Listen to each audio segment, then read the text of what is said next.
buenas noches, gracias por estar pendientes siempre de A la Medida, listos para el análisis e iniciar así la semana. Tendremos uno de los temas, solicitud de presupuesto. Ya se están planteando las distintas propuestas ante el Congreso de la República para el siguiente año. La Policía Nacional Civil, por medio del Ministerio de Gobernación, ha planteado también un aumento en su presupuesto. Vamos a analizar este tema aquí junto al licenciado Julio Rivera Clavería. Buenas noches, Lick. Buenas noches, Sandy. Buenas noches a todos los amigos en casa. Un honor estar con ustedes. Y por supuesto, el seguimiento de las noticias internacionales. Andrés Estrada nos tiene los detalles. ¿Cómo estás, Andrés? Buenas noches. ¿Qué tal? Feliz noche, Sandy, licenciado Clavería. Vamos a hablar, claro, sobre lo que pasó en el Reino Unido, el último adiós a la reina Isabel II, pero también el impacto de un huracán en Puerto Rico y República Dominicana que está dejando graves daños. Y claro, el sismo en México en una fecha muy simbólica. Todo esto y más en unos minutos. Aumento salarial para los policías. Ministerio de Gobernación plantea un bono de fin de año, pero algunos diputados consideran que el salario debe aumentar. Actuación inmediata. Marina guatemalteca evitó la navegación de barcos beliceños en aguas del país. Transformación educativa. El presidente Alejandro Yamatei se refirió a la importancia de transformar la educación en Guatemala.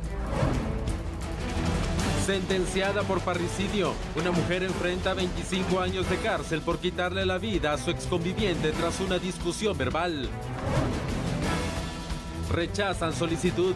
Exfuncionario de la Policía Nacional Civil solicitó levantar medidas de embargo.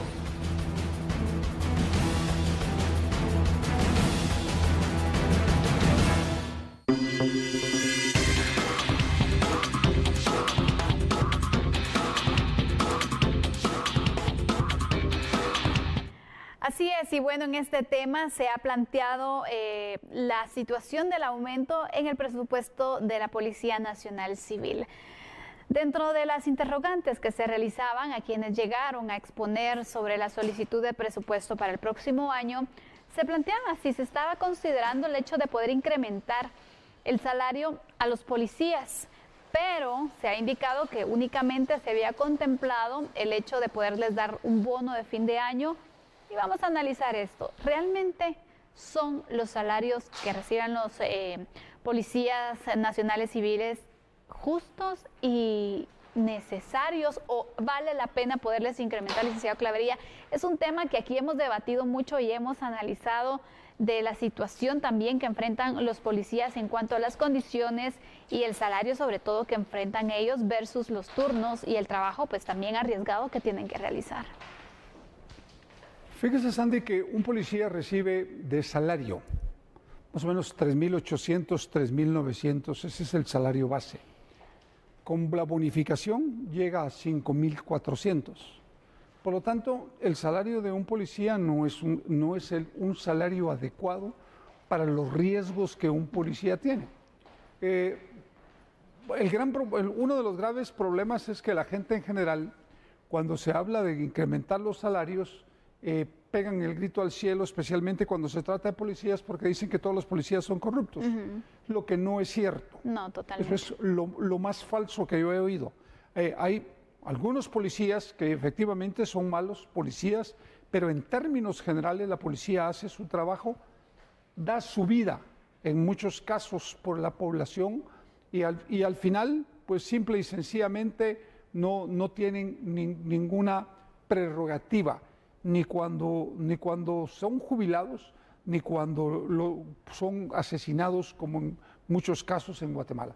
Por lo tanto, yo sí creo que el incremento salarial en la policía debe de ser una prioridad. Claro. Si de verdad queremos combatir la seguridad y bajar los niveles de la corrupción, que es un problema muy serio, que está en muchos de los casos ligado al tema también de los bajos salarios, porque efectivamente porque esto está relacionado también con los despliegues policiales. Un policía de Jutiapa muchas veces para en Huehuetenango, o un policía de Huehuetenango para en Jutiapa, y es decir, es imposible que la policía pueda funcionar de esa manera. Por lo tanto, hay que hacer una revisión exhaustiva, pero aquí hay un tema de fondo, Santi. Usted no puede incrementar los salarios en un sector de la administración pública olvidándose de la policía, olvidándose de los médicos, de las enfermeras y de los laboratoristas, y olvidándose de los maestros y olvidándose de todo el mundo. Aquí hay que hacer una equiparación igual. Si de verdad queremos mejorar en todo el sentido de la palabra, la administración pública y el nivel profesional de la gente que trabaja para la administración pública. Definitivamente, es que realmente las condiciones económicas que pueda recibir una persona le motiva a hacer un mejor trabajo y evita los riesgos en que sean tentados incluso por el crimen organizado.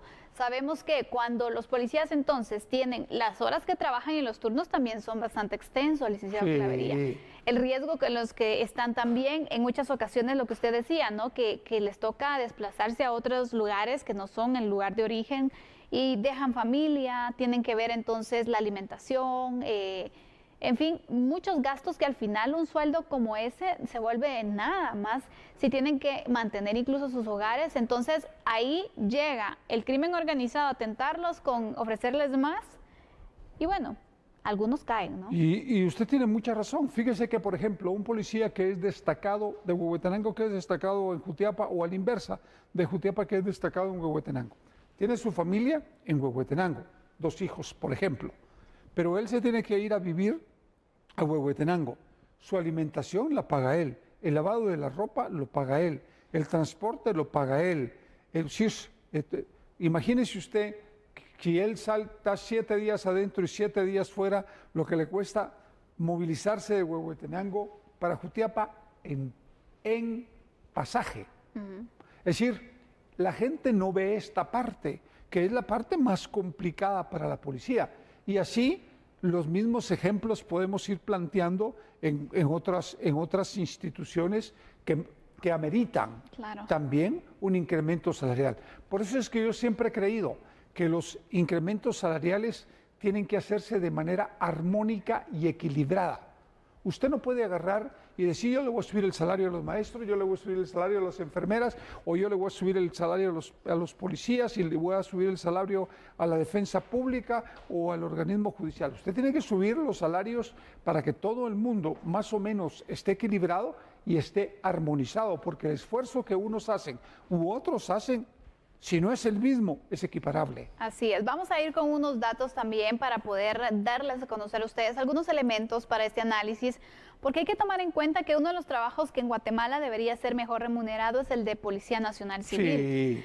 Un agente de la PNC recién graduado recibe alrededor de 4.500 quetzales. Evidentemente esto nos indica que si queremos tener una mejor calidad de PNC hay que prepararlos, capacitarlos y pagarles de una manera más adecuada.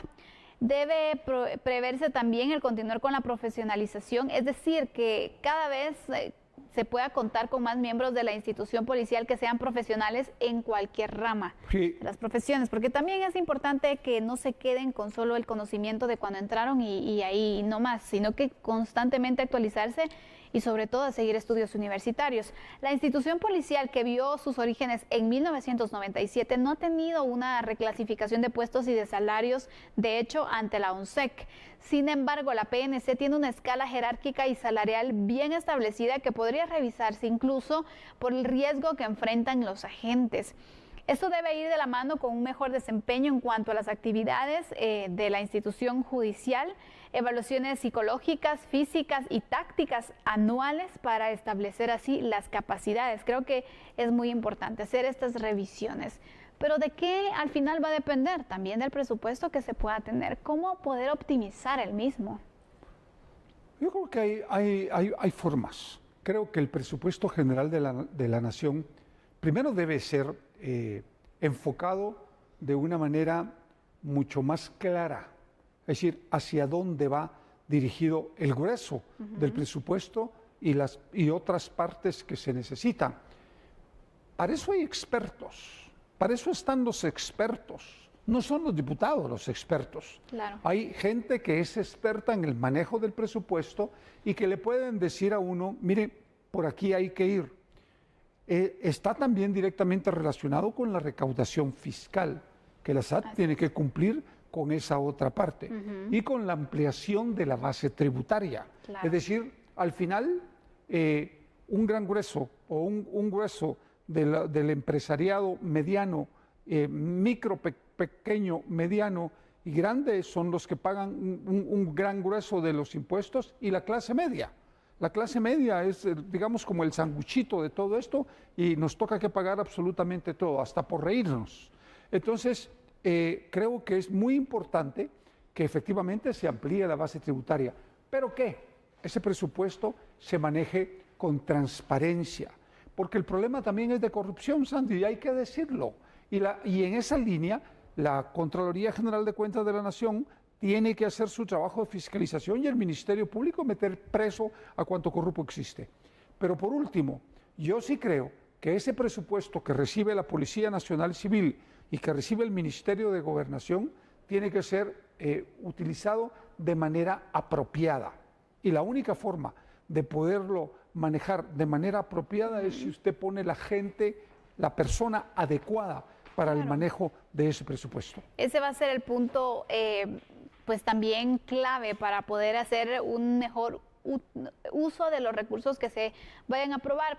Lo que sí valdría la pena es poder analizar y verificar también un aumento en el presupuesto que tiene la policía, porque imagínense, ahorita estamos hablando de poder dignificar al Policía Nacional Civil, de poder aumentar el salario, poder darles mejores condiciones laborales, pero también hay que tomar en cuenta que el ideal es aumentar los elementos de Policía Nacional Civil, porque actualmente los que están no son suficientes para la cantidad de población guatemalteca. Hay 45,000 policías, supártalos usted en 2 turnos. Se está hablando de 24,500, ¿sí o no? Por ahí. 24,500, quites todos los rebajados en las embajadas y todos estos lugares, más los enfermos, más los de vacaciones, le van a quedar 9,000, 10,000 o 12,000 policías, repartidos entre 22 departamentos y 108,889 kilómetros cuadrados. ¿Cómo? Es imposible. Usted necesita aproximadamente 60,000. Ese es el número que usted necesita. Eso implica, Sandy, una redistribución, una nueva redistribución y mejores salarios para todos.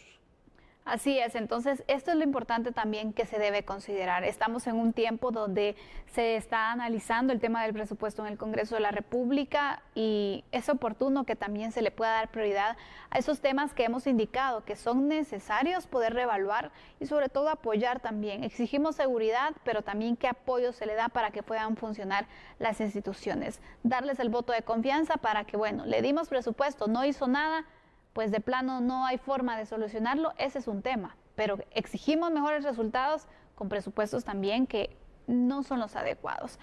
Así que vamos concluyendo con este primer tema y ya que estamos hablando de temas de la dirección de la Policía Nacional Civil, le damos a conocer ahora una noticia sobre el ex subdirector general de Apoyo y Logística de la Policía Nacional Civil, que por cierto, él fue sentenciado en el caso Patrullas y solicitó el levantamiento de medidas cautelares de embargo de varios bienes, pero a continuación le damos a conocer el resumen de la audiencia.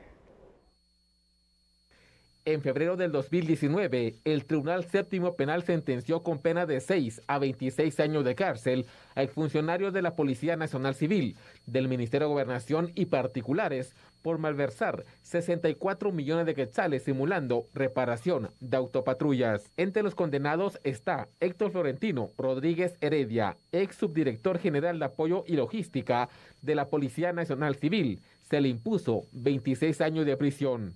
El ex subdirector pidió a la Sala Primera de la Corte de Apelaciones para casos de mayor riesgo anular una medida de embargo que decretó un juez de extinción de dominio. Sí considera este tribunal que sí es importante que se mantengan estas medidas cautelares con la finalidad que el Ministerio Público continúe investigando y que a través que exceda el resguardo de estos bienes, y le reiteramos al Ministerio Público que debe tomar en consideración que estas medidas cautelares fueron decretadas desde el 6 de octubre de 2016. Los magistrados de dicha sala rechazaron la petición de Rodríguez y otras personas de levantar las medidas de embargo decretadas sobre varios bienes.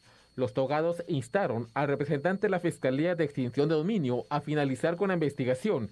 En el expediente está registrado que las acciones de embargo se pidieron desde el 2016. Florentino Rodríguez fue sentenciado en el caso Patrullas a 26 años de cárcel por fraude y asociación ilícita.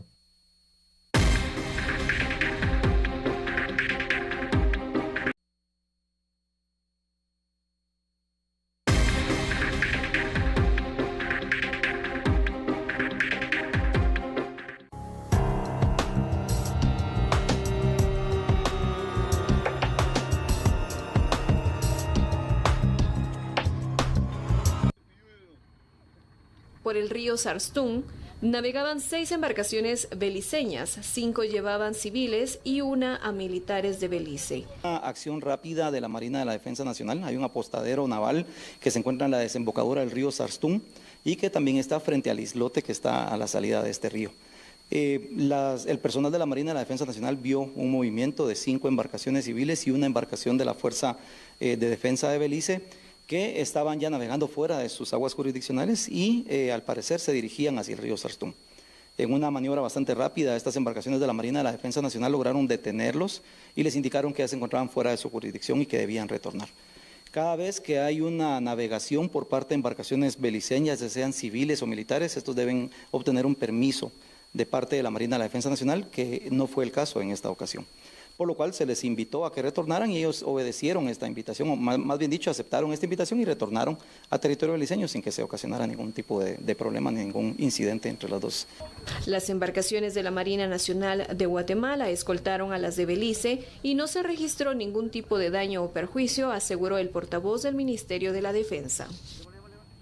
Bueno, recordemos que en estos temas se han dado otros resultados en ocasiones anteriores, es decir, cuando se han tenido las intercepciones de estas, también lanchas de Belice en territorio guatemalteco, y este problema que se ha tenido, normalmente el resultado ha sido otro, se han dado enfrentamientos, han habido distintos conflictos, pero ahora sorprende también la forma en la que también las personas de Belice, esta embarcación, pues toma, ¿no?, la orden que se da por parte de las autoridades guatemaltecas y el respeto que se puede dar. Es decir, nos demuestran que al final, ordenadamente, hay personas que sí entienden que realmente tienen que obedecer y respetar el territorio. Lo que pasa es que el tiempo se ha ido encargando de ir mejorando las relaciones entre Guatemala y Belice, especialmente en esa zona fronteriza que en algunos casos ha sido tan complicada, en la zona de adyacencia, especialmente en la parte terrestre. Pero al final se da uno cuenta que tanto los guatemaltecos como los beliceños hemos entendido que es 1000 veces mejor el diálogo y la comunicación a un enfrentamiento. Totalmente. Que trae muerte. Así es. y que trae lesionados y que trae heridos y no vale la pena.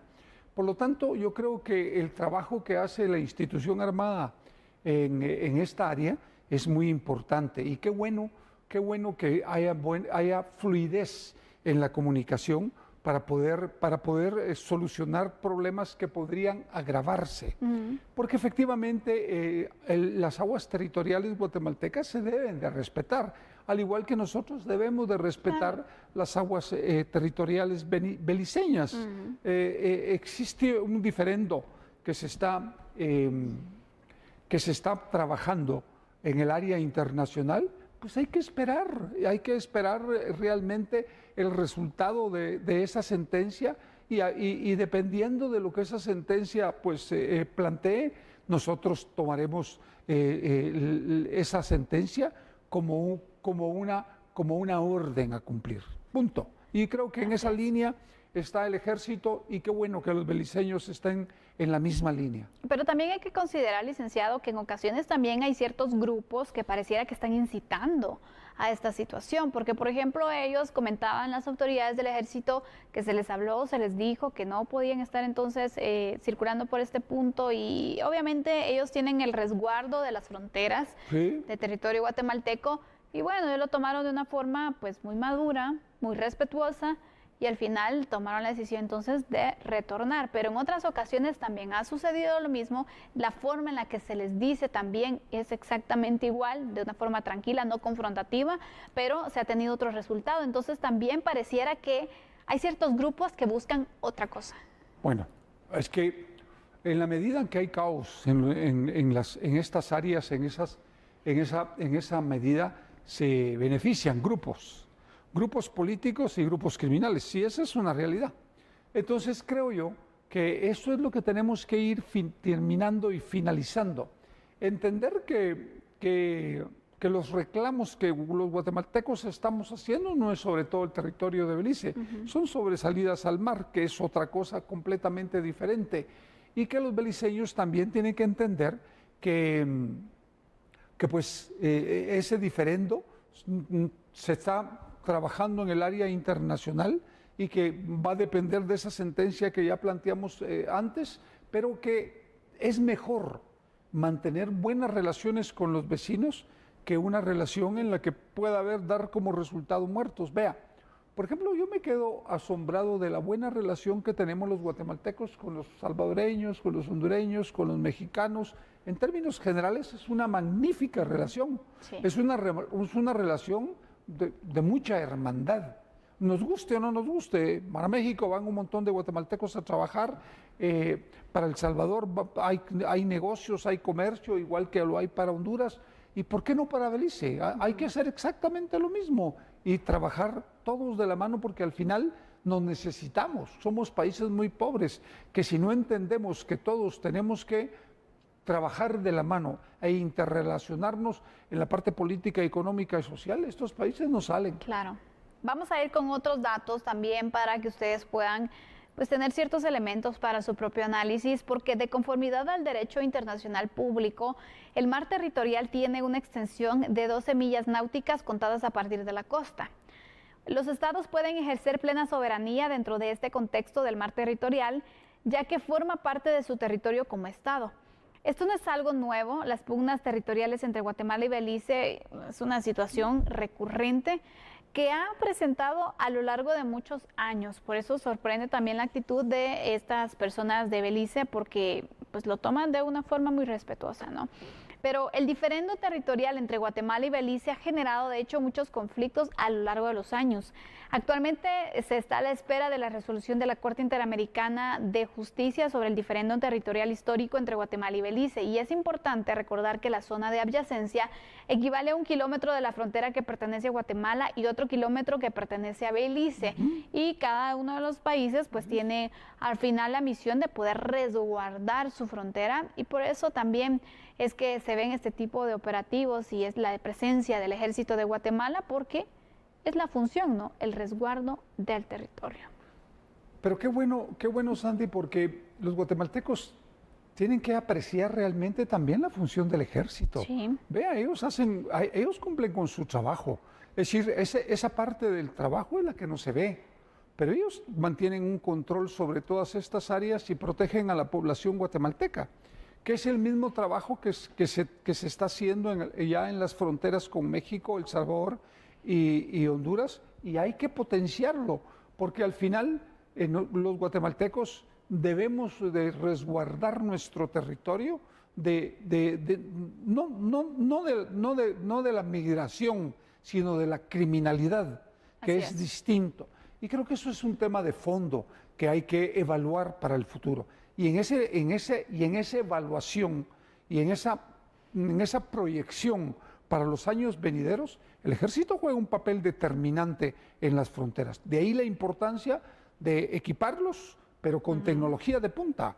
Drones, helicópteros, lanchas rápidas, armamento, vehículos, etcétera, para que efectivamente cumplan con esa misión y los guatemaltecos estemos no solo más seguros, sino que resguardados, sabiendo que la otra parte de la seguridad, la puramente la ciudadana, le corresponde a la policía. Y hay que entender al final también que en muchas ocasiones se dice, ¿por qué no se utiliza el ejército para la seguridad? Si entonces, ¿qué hacen? Aquí vemos, como dice el licenciado Clavería, el resguardo que ellos tienen. Pero aparte de esto, no solamente es cuidar que beliceños no pues atraviesen este espacio acuático, sino que también en las fronteras en general también se encargan de mantener el orden y de verificar que se tenga el control y la legalidad, sobre todo en las fronteras que tenemos en los distintos puntos, ¿no? Claro. Que al final entonces es una de las principales funciones que ellos también tienen, porque hay varios peligros que se tienen en el narcotráfico, por ejemplo, el crimen organizado en general, y bueno, estas situaciones también de conflicto que se pueden ir generando. ¿Cuál es su conclusión, Lic? Yo creo que lo más importante es que efectivamente existe un diálogo ya constante con los beliceños que ha ido de alguna manera calando tanto en Belice como en Guatemala, y que las autoridades, en este caso el ejército, tiene absoluta claridad, sabe la mecánica, sabe el procedimiento, entiende cómo poder planteárselos a los beliceños o a los mexicanos o a los salvadoreños, a los hondureños, porque ellos son quienes se manejan en las fronteras. Sí. Y como usted muy bien lo dijo, yo creo que es importante que los guatemaltecos observen cómo el ejército cumple con esa parte de la seguridad que es vital para el cuidado y el resguardo de la seguridad nacional de nuestro país. Muy buena conclusión para finalizar este segundo análisis. Y sabe que también es importante para nuestro país el cuidado del medio ambiente. Hace unos días surgió una iniciativa sobre unificar las instituciones que velan por el cuidado del medio ambiente en nuestro país para que se pueda hacer un trabajo en conjunto a nivel nacional. Pues las autoridades del Ministerio de Ambiente y Recursos Naturales se pronunciaron sobre este proyecto de ley. Respecto a la iniciativa de ley 6054 que se discute en el Congreso de la República, el ministro Mario Rojas Espino explicó que plantea unificar los esfuerzos que desarrolla el Consejo Nacional de Áreas Protegidas, la Oficina de Control de Áreas de Reserva del Estado y las autoridades de los lagos de Amatitlán, Atitlán, Petén Itzá, Izabal y Río Dulce. La integración de estos entes, OCRET, CONAP, AMSA y AMSCLAE, es una oportunidad para mejorar la gobernanza ambiental, desarrollar una política ambiental debidamente articulada, así como fortalecer el trabajo que cada uno desarrolla y que en este momento se hace de forma aislada.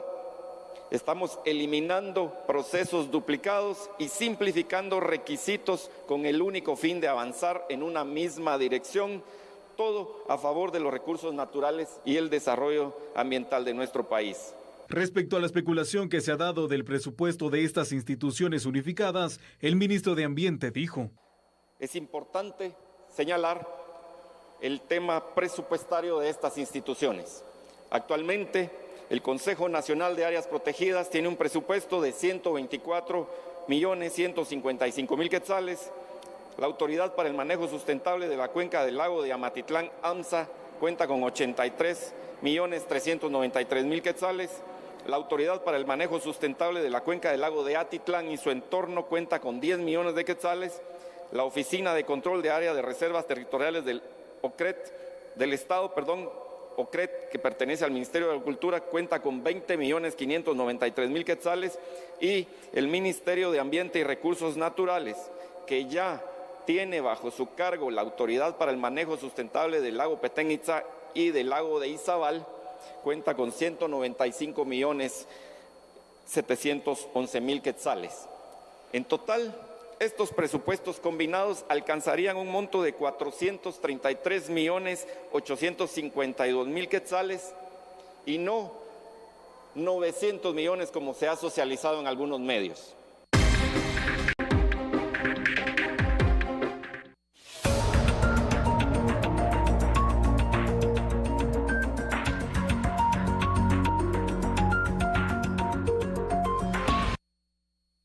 El presidente Alejandro Yamatei participó como orador en la cumbre sobre la transformación de la educación, la cual se desarrolla en el marco del 77 periodo de sesiones de la Asamblea General de las Naciones Unidas. En su alocución, el mandatario recordó que los sistemas educativos se encuentran ante el desafío de la pandemia COVID-19, lo cual tuvo un impacto significativo en los aprendizajes en millones de niños, adolescentes y jóvenes. Muy buenos días. Quiero agradecer y felicitar al secretario general de las Naciones Unidas por la organización de esta cumbre y a los cofacilitadores por moderar esta mesa redonda. Los sistemas educativos se encuentran hoy ante un desafío. La pandemia COVID-19 tuvo un impacto significativo en el aprendizaje en millones de niños, adolescentes y jóvenes a lo largo del mundo. Guatemala no ha sido la excepción, ya que enfrentó desde marzo del 2020 los efectos provocados por la pandemia, fundamentalmente la suspensión de clases presenciales para salvaguardar la vida y la salud de la comunidad educativa. A través de un instrumento de planificación nacional, la Política General de Gobierno considera la educación como una prioridad nacional de desarrollo, bajo la comprensión que la niñez, adolescencia y juventud se debe priorizar con programas de protección y asistencia social. Mi país resolvió un reto enorme: asegurar la alimentación de 2.5 millones de escolares de manera interrumpida durante estos 2 años. Actualmente, el programa de alimentación escolar ha sido ejecutado en acompañamiento de la cooperación nacional e internacional y es un referente importante para otros países por su enfoque integral, coordinado y descentralizado. Se implementó el programa Aprendo en clase y en casa y se realizó. El mandatario guatemalteco afirmó que la educación es la mejor inversión a favor de las generaciones, pues estas permiten promover una cultura de paz, inclusión y responsabilidad. Por moderar esta mesa redonda. Los sistemas educativos se encuentran hoy ante un desafío. La pandemia COVID-19 tuvo un impacto significativo en el aprendizaje en millones de niños, adolescentes y jóvenes a lo largo del mundo.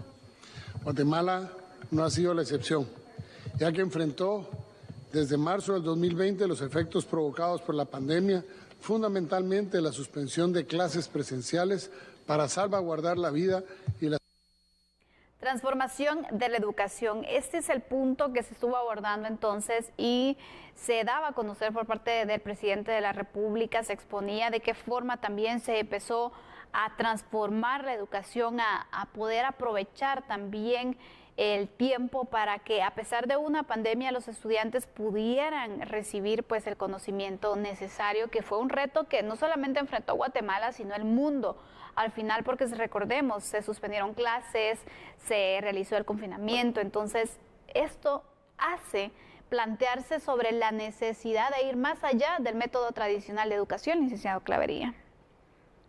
Vea, lo que hizo la pandemia realmente fue visibilizar un problema que venimos arrastrando desde hace muchísimos años y en el que efectivamente hay que hacer cambios de fondo, no de forma.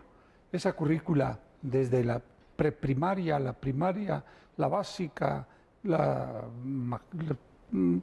universitaria, la profesional, hay que cambiarla. Ya no se puede seguir así. Es decir, cada vez nos damos cuenta que el nivel ha ido bajando muchísimo. Y es importante retomarlo porque la educación es lo que hace la diferencia en los pueblos. Si un pueblo se educa, un pueblo se desarrolla. Si un pueblo no se educa y vive en analfabetismo, es un pueblo que fracasa. La educación es la base fundamental del desarrollo. En la medida que hayan técnicos, en la medida que hayan profesionales, en la medida que haya gente, mano de obra calificada, en esa medida un país despega. Pero si ustedes creen que vamos a despegar con lo que tenemos, es imposible. Por eso es que es tan importante entrarle a fondo al tema del Ministerio de Educación, sin ninguna contemplación por absolutamente nada más que por todos los jóvenes del futuro de Guatemala en materia educativa. Y hemos hablado aquí, ¿no?, sobre la necesidad de poder analizar y de poder plantear un presupuesto para el siguiente año, incluso que sea más consciente, que tenga prioridades, y creo que en la educación también tiene que pasar por esta revisión. Es decir, poder verificar, bueno, dentro del presupuesto del Ministerio de Educación, qué está funcionando, qué no está funcionando, qué sacrificamos y a qué le damos prioridad, porque también aquí hay mucho que analizar, licenciado Clavería. Fíjese que no tengo en mente ahorita, Sandy, no tengo en mente, pero en Sololá, una escuela incorporó todo el sistema de información vía el alcalde. Sí. No tengo el nombre ahorita del municipio ni del señor alcalde, pero ese señor alcalde merece la mayor felicitación que alguien le pueda hacer, porque entiende que el futuro del país está en la tecnología.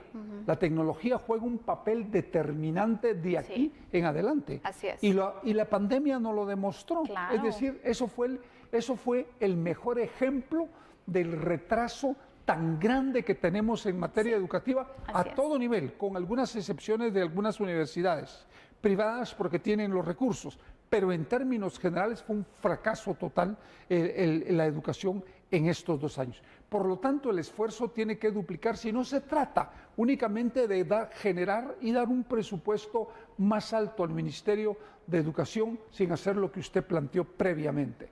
¿A dónde se va a ir? ¿Por qué se va a ir?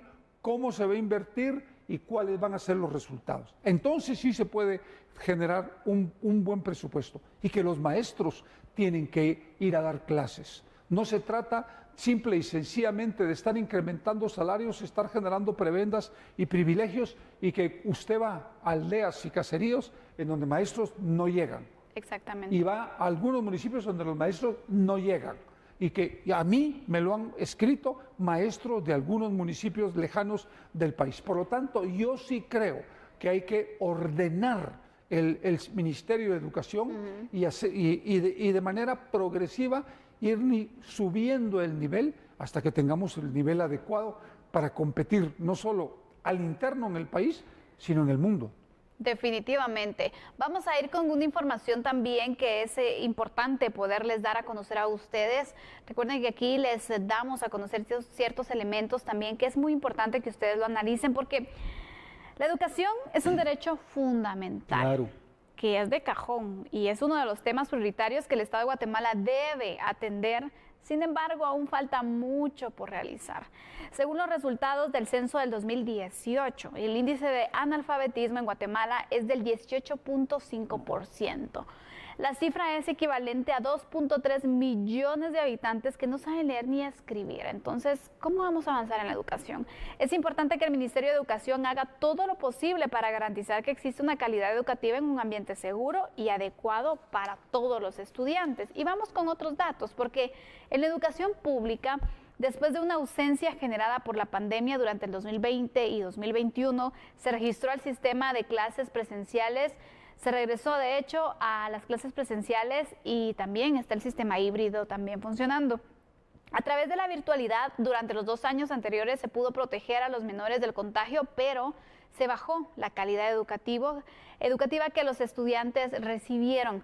De los lugares que más se vieron afectados fue el interior de la República, sin duda alguna, porque muchos niños simplemente no tuvieron la mínima posibilidad de estudiar. Les implicaba tener acceso a internet o a un teléfono y sabemos también las precariedades que en el interior se viven. Entonces imagínense, una escuelita donde no tiene agua, donde no tiene unos escritorios dignos, donde la población de verdad apenas y puede comer y por eso también es necesario que se les apoye en las refacciones escolares a los estudiantes para que ellos no se desconcentren pensando en que tienen hambre.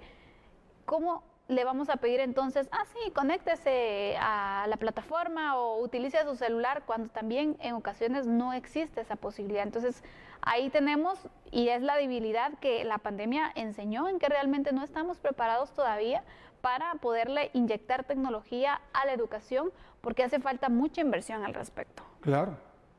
Yo primero no creo en el censo del 2018. El 18.3, que es el equivalente del 2.3 millones de analfabetos, yo en lo personal creo que es mucho más alto. Se lo digo honestamente y se lo digo a los guatemaltecos con honestidad.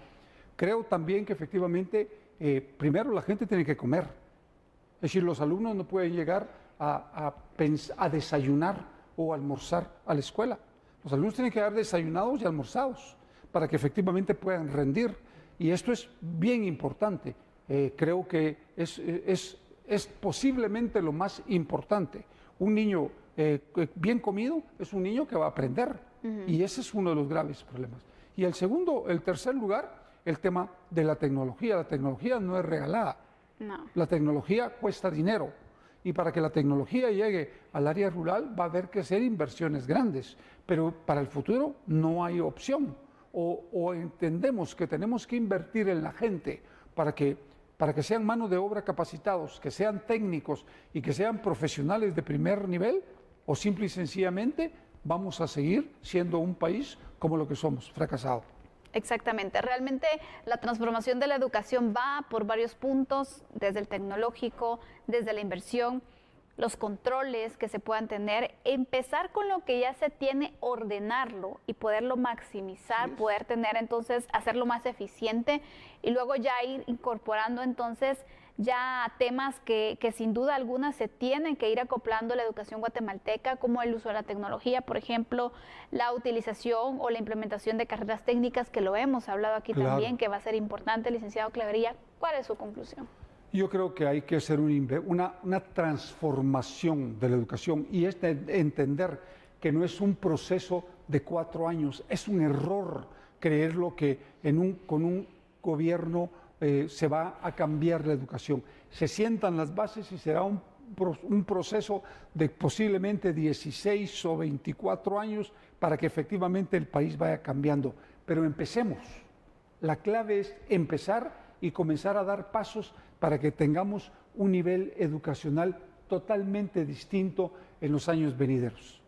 Así es. Bueno, cerramos entonces el análisis de esta noche. Este es nuestro tercer tema, la importancia de la educación y la transformación de la misma. Vamos ahora a darle a conocer otras noticias y es de orden judicial, porque hoy en Torre de Tribunales se conoció y se realizó la sentencia en contra de una mujer. A 25 años de prisión fue sentenciada por quitarle la vida a su ex conviviente, con quien tuvo una discusión verbal por situaciones de celos. Según la investigación del Ministerio Público, el 11 de noviembre del 2021, en el interior de un hotel ubicado en la zona 4 de San José Pinula, Óscar Gordillo y Aura Helénica Retana tuvieron una discusión verbal frente a las menores hijas de la acusada. La procesada Aura Retana tomó un cuchillo de aproximadamente 11 centímetros y atacó a su pareja sentimental, provocándole 2 heridas. Una de estas fue en el corazón. Por motivos que describe como que estaba reclamándole pues, circunstancias que habían acontecido por otra mujer, circunstancias que le había indicado pues, que era por algún tipo de celos, algo que lo manifiesta la niña, determina que en este caso usted toma un cuchillo y le provoca 2 heridas. Aura tomó a sus menores hijas y escapó del hotel. 1 hora después regresó, envió a sus menores hijas para que sacaran los objetos personales. Se establece que la intención es causar la muerte. La intención es lastimar a la persona y obviamente pues es de conocimiento público que el corazón en dónde se ubica. Y esta fue el órgano principal que fue afectado y sobre la cual, como quedó descrito en la necropsia, es lo que le causa la muerte. Las evidencias demostraron que Retana tuvo la intención de eliminar a su conviviente, Óscar Gordillo Méndez. Los jueces del Tribunal 10º de Sentencia Penal la declararon culpable y le impusieron 25 años de cárcel inconmutable. El elemento intelectual es querer hacer el hecho y el elemento volitivo es también tomar todas estas circunstancias, en este caso tomar el cuchillo y realizar el hecho. Que Aura Helénica Retana es autora penalmente responsable del delito de parricidio cometido contra la vida de Óscar Baudilio Alejandro Méndez, y por la comisión de este delito se le impone la pena de 25 años de prisión inconmutables. Entre las evidencias, la Fiscalía a cargo del proceso presentó la declaración en anticipo de prueba de las menores hijas de la procesada, quienes observaron la discusión y el ataque con arma blanca. Y con esta información despedimos al licenciado Julio Rivera Clavería. Lic, feliz noche, hasta mañana.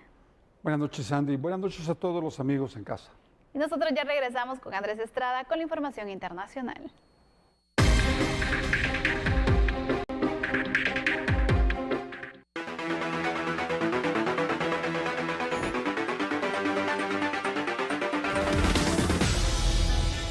Gran Bretaña y el mundo despidieron a la reina Isabel II durante un funeral de Estado que fue realizado este lunes y que cautivó a millones de personas en todo el globo.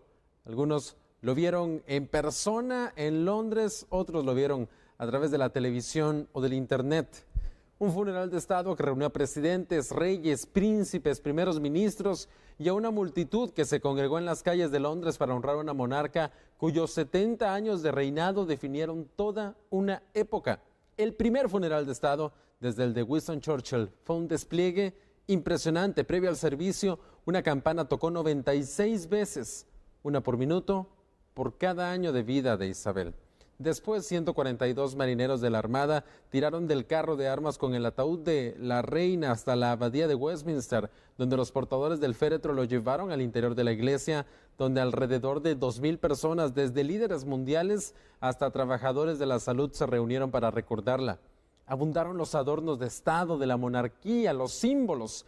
El féretro estaba cubierto con el estandarte real y sobre él se encontraba la corona imperial del Estado, que brillaba con casi 3,000 diamantes, el orbe y el cetro del soberano. El féretro fue seguido en la iglesia, lo estamos viendo en pantalla en estos momentos, por los descendientes de la reina Isabel, incluidos el rey Carlos III, el heredero al trono, el príncipe Guillermo, y Jorge, de 9 años, que es el segundo en la línea de sucesión. En una corona de flores sobre el féretro, una nota manuscrita decía: en amoroso y devoto recuerdo, y estaba firmada como Carlos R. de Rex o Rey. El servicio concluyó con 2 minutos de silencio guardados en todo el Reino Unido, tras los cuales los asistentes cantaron el himno nacional, ahora titulado Dios salve al Rey. Este lunes fue declarado feriado nacional en honor de la reina, que falleció el pasado 8 de septiembre, y cientos de miles de personas acudieron a Londres para presenciar este momento histórico. Millones de personas sintonizaron el funeral en directo por televisión y multitudes acudieron a parques y espacios públicos en todo el Reino Unido para ver este acontecimiento en vivo y en directo.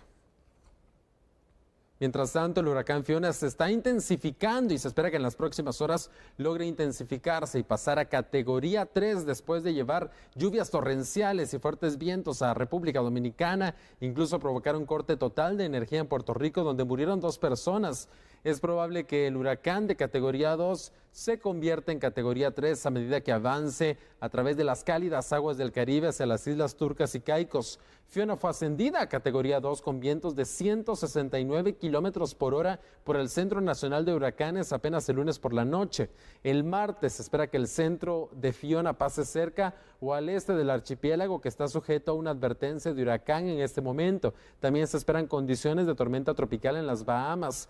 Después de causar un daño considerable en Puerto Rico, Fiona tocó tierra en República Dominicana, el primer huracán que golpea directamente a República Dominicana desde septiembre de 2018. Fiona provocó graves inundaciones, dejando varias aldeas aisladas, unos 800 evacuados y más de 11,000 personas sin electricidad en República Dominicana. Los servicios de electricidad, de agua, se estaba trabajando para poder restaurarlos en las áreas afectadas, mientras que en Puerto Rico, un territorio de Estados Unidos, los residentes aún enfrentaban fuertes vientos, relámpagos frecuentes, fuertes lluvias. Fiona tocó tierra allí el domingo por la tarde. La tormenta llega 5 años después de que Puerto Rico fuera devastado por el huracán María, que provocó el peor apagón en la historia de Estados Unidos. El presidente estadounidense Joe Biden habló con el gobernador de Puerto Rico y le prometió aumentar el personal de apoyo enviado a la isla en los próximos días. Este lunes casi el 90% de Puerto Rico permaneció sin electricidad. Las autoridades dijeron que tomaría días reconectar a toda la isla de más de 3 millones de personas. A las 12 horas con 59 minutos se escuchó una alerta sísmica en México como parte de un simulacro. A las 13 horas con 6 minutos sonó otra alerta sísmica, no como parte del simulacro, advirtiendo sobre un fuerte sismo de 7.4 grados que sacudió a varios estados del occidente y centro de México, justo después de que varias regiones del país participaban en un simulacro y el mismo día que tembló con fuerza en 1985 y 2017, aunque en esta ocasión el balance fue mucho menos letal. Horas después del terremoto se reportaba un fallecido por el desplome de una estructura y un herido, aunque el balance es todavía preliminar. Sí hubo daños estructurales en diversos edificios, incluidos hospitales. Según el Servicio Geológico de Estados Unidos, el sismo tuvo epicentro entre el estado de Michoacán y el de Colima, a 15 kilómetros de profundidad. El presidente mexicano Andrés Manuel López Obrador, tras hablar con gobernadores y con otras autoridades civiles y militares, afirmó que el único fallecido reportado 2 horas después del sismo era una persona en el puerto de Manzanillo, en Colima. El sismo se sintió en al menos una decena de estados del país, incluida la capital, donde no hubo daños serios, pero sí cortes de electricidad y telefonía temporales. Y claro, muchos nervios dado lo simbólico de la fecha. Un 19 de septiembre de 1985, un terremoto de 8 grados destruyó gran parte de la capital y mató al menos a 9.500 personas. Ese sismo marcó tanto al país que se escogió la fecha para hacer simulacros y concientizar a la población sobre ese día. Pero en 2017, tras el simulacro, el suelo volvió a temblar y este lunes la historia vuelve a repetirse. Sandy, por mucho que muchas personas hablan en redes sociales sobre por qué específicamente simulacros que se puedan hacer sí ayudan, pero también es una reacción que las personas van teniendo de ese miedo que puede generar también un sismo. Imagínate la confusión de las personas de escuchar una alerta sísmica que se sabía que es del simulacro y a los minutos escuchar otra alerta sísmica, esa confusión de es un simulacro. Ahora, si es verdad, se está repitiendo la historia y sí, se repitió. Así es. Así que con esta información nosotros finalizamos el programa. Muchas gracias por preferirnos y de esta forma también informarse y analizar los temas con nosotros. Lo esperamos mañana. Feliz noche, Andrés. Feliz noche, hasta la próxima.